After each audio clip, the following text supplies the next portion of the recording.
Hello everybody, my name is Martinez Navarro and this is my video for the final exam on school organization and school diversity from the University of Murcia. Let's begin. Hi, I'm the principal of Mar Azul School, a primary school located in Mazarrón, the region of Murcia. This school serves approximately 250 students, whose socioeconomic and cultural background is predominantly middle level. The school population includes a low percentage of immigrants, around 10%, and another 10% of the pupils have special needs and learning difficulties. Okay, the aim of this exercise is to critically evaluate the measures given by the AI to be applied in a primary school. So as you see here, I have received the following prompt from the Ministry of Education, and I have to propose 10 ideas to ChatGPT, or the AI that I prefer. I have chosen that one, in order to improve the potential of my school. So from these 10 ideas, I will get only 5, and I will develop it individually. So let's begin. With this video, you can see how I ask ChatGPT for the 10 measures. As you can see here, these are the 10 measures suggested by the AI. From these, we have selected the 5 that we consider fundamental or essential in order to reflect on each of them. The first one is special needs support. Implement specialized support services for students with special needs, including learning disabilities, physical disabilities, and behavioral disorders. Ensure that these students have access to appropriate accommodations and resources. In order to avoid repeating ourselves in each of these selected measures, we will say that all of them are appropriate for our center, as they would be for any other center in the region of Murcia. This measure is supported by the current legislation, more specifically those specified on the right of the images. Here you can see the affected actors, which are students with special needs, teachers and special educators, parents and families, school administration, and at last, support staff. The relationships affected by the measure are teacher-student relationship as a primary basis for learning, school-parent relationships, improving communication and collaboration between parents and school, peer relationships, increase opportunities for positive interactions and mutual understanding among all learners, and at last, school community relationships, strengthen connections with external support services. The second measure is peer mentoring and buddy systems. Implement peer mentoring programs where older students mentor younger ones, fostering a sense of support within the school community. Establish buddy systems for new students to help them acclimate to the school environment. The affected actors are mentors and buddies, teachers and staff, parents and families, and school administration. The relationships affected by this measure are student-student relationships, strengthened through increased interactions, support, and collaboration between different age groups, teacher-student relationships, enhanced as teachers facilitate these programs, and school-parent relationships, improved as parents see the school taking proactive steps to ensure their children's well-being and integration. The third measure is anti-bullying initiatives. Establish comprehensive programs aimed at preventing bullying and promoting a safe, inclusive environment for all students. Provide training for staff and students on conflict resolution, empathy, and bystander intervention. The affected actors of this measure are the victims of bullying, the bullies, bystanders, intervention team, parents and families, and at last, school administration. The relationships affected are student-student relationships, improve as bullying is reduced, teacher-student relationships, strengthened through proactive involvement in conflict resolution, school-parent relationships, enhanced as parents feel assured of their children's safety, and overall school climate, positively impacted by fostering a culture of safety, respect, and inclusion. The fourth measure is to organize cultural events and celebrations throughout the school year to highlight the rich diversity of the students' body. The affected actors are the students, teachers and staff, parents and families, and school administration. The relationships affected by this measure are Student-student relationships promoting mutual respect and understanding, teacher-student relationships enhance as teachers support and participate in cultural activities, school-parent relationships improve as parents actively contribute to school events, and overall school climate, positively impacted by celebrating diversity, which promotes an inclusive and respectful environment for all students. The fifth and last measure is about parent engagement in programs, which consists on developing programs to actively involve parents and guardians in their children's education, offering workshops, seminars, and informational sessions on topics like child development, academic support, and navigating the school system. The affected actors are the students, teachers, parents, and families. Also, we have to take into account the management team.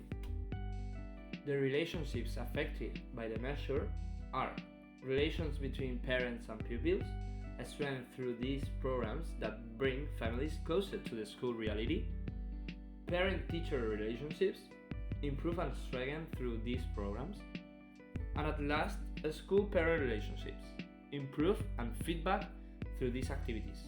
So now that we have ended with the 5 measures, let's go and answer this question. So, which part of educational diversity is not considered by the AI's proposed solution? Well, as you can see, the AI has given me a lot of reasons and a wide range of diversity aspects, but there is an important acknowledge that the high ability students are not served or recognized by the measures given by the AI. Which relationships are not being addressed by the proposal? Well, while the proposed measures cover a wide range of educational diversity and inclusivity, we have to focus on a very important gap that are the relationships between teachers and external experts. These relationships are essential for education in order to develop new skills to use at work and for the future. So with that answer, I have to say that this is the end of block 1. So now let's move to block number 2. Hello, I'm the principal of Azul School. My school is a progressive school organization. As principal, I am aimed to exercise transformational style leadership, inspiring, motivating, and appealing to ideals, values, and encouraging personal growth and development. I do this through shared and collaborative leadership, learner-centeredness, flexibility, and adaptability, an emphasis on the learning, community, and its connections, and a clear vision and mission that reflects the values and goals of progressive education. To improve the timetable, I propose 5 measures. All of them are in line with my type of organization and my leadership style. So let's check them. The first measure to improve the timetable will be flexible classrooms and collaborative learning spaces. In the right-hand margin of each of these proposals, we can see a text box with the relationships between each of the measures, the factors related to my type of organization and my leadership style.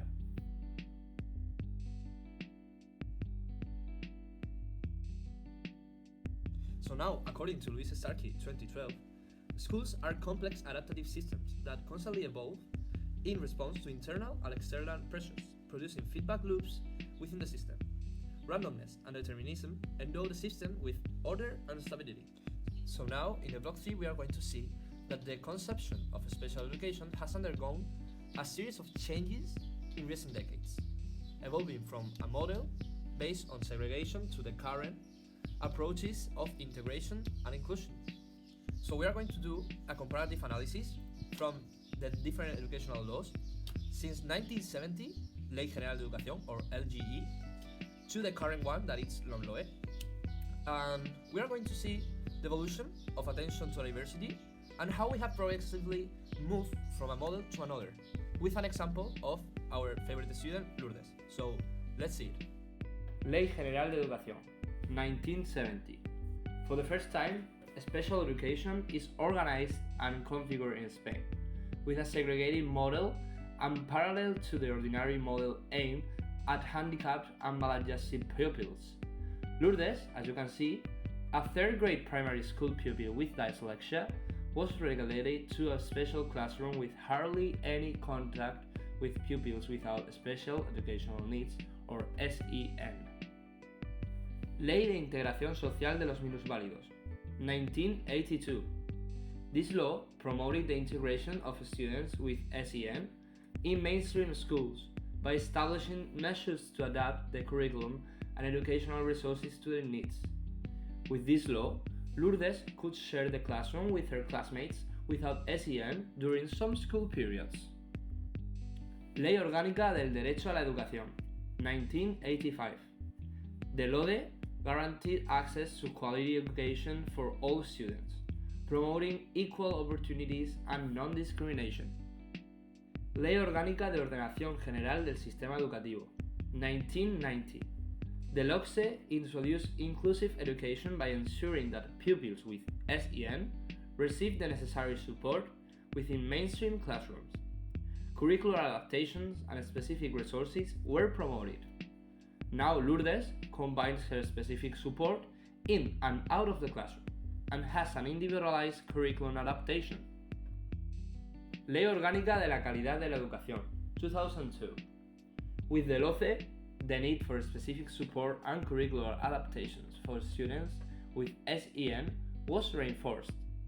Inclusion and support within the mainstream classroom continue to be supported.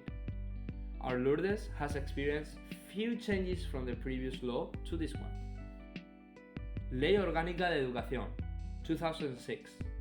The LOE clearly established the obligation of schools to provide the necessary resources and support for the effective inclusion of students with SEN in the regular educational system. Lourdes will receive the necessary specific support in her school. She will have a curricular adaptation and additional resources. Ley Orgánica para la Mejora de la Calidad Educativa, 2013. The LONCE highlighted the need for individualized support plans and specific programs for children with SEN. Continuing with the trend towards more inclusive education, with this law, Lourdes received specific support with specialist teachers for both therapeutic pedagogy and hearing and adult language. She also has an individualized curricular adaptation and additional resources to receive support even outside the school. Ley Orgánica de Modificación de la LOE, 2020. The LOMLOE promotes inclusive and equitable education by ensuring that all pupils receive appropriate support and establishes measures to remove barriers and provide the necessary resources for effective inclusion.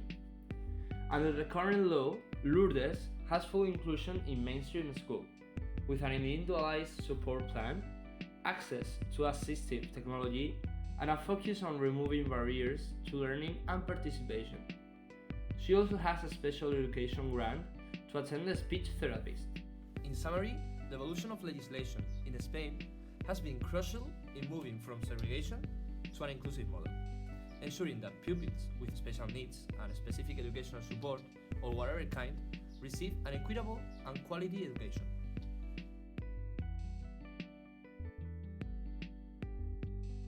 So from my point of view, based on the time that I have spent, the documents that I have reviewed, the effort that I have done, and the final product, a 10 or A+ would be a fair and a deserved mark. During this course, I have appreciated that leadership in schools is very important. Since depending on the style of the leadership, I assume that as a teacher or director, my vision and mission of this classroom or a school will be oriented towards this type of leadership and this ideology. The idea about school organization that has surprised me the most is the variety of factors associated with the complexity of a school organization, and that we have to take into account when we are programming and preparing any section of our school's program, that it's not as easy as we think. The most crucial idea about attention to diversity that I have learned during this course is the importance of integration and inclusion of students with needs in the school environment. It's really difficult due to all the complexities that we have at school and all the things that are happening at the same time. And we must focus on this because it's what it makes us humans, to be in the same group, everyone. So, returning to the issue of inclusion, I consider it crucial to tailor the necessary supports and resources to the needs of each learner, making learning an individual and personalized experience. According to Ivan Lovas, 1981, if they cannot learn the way we teach, we will have to teach the way they learn. So, by making this video and reviewing all the documents that I have seen, I have become more aware of my shortcomings in relation to this issue that I have always experienced as a student in a passive way. Now, I see it in an active way and from a very near point.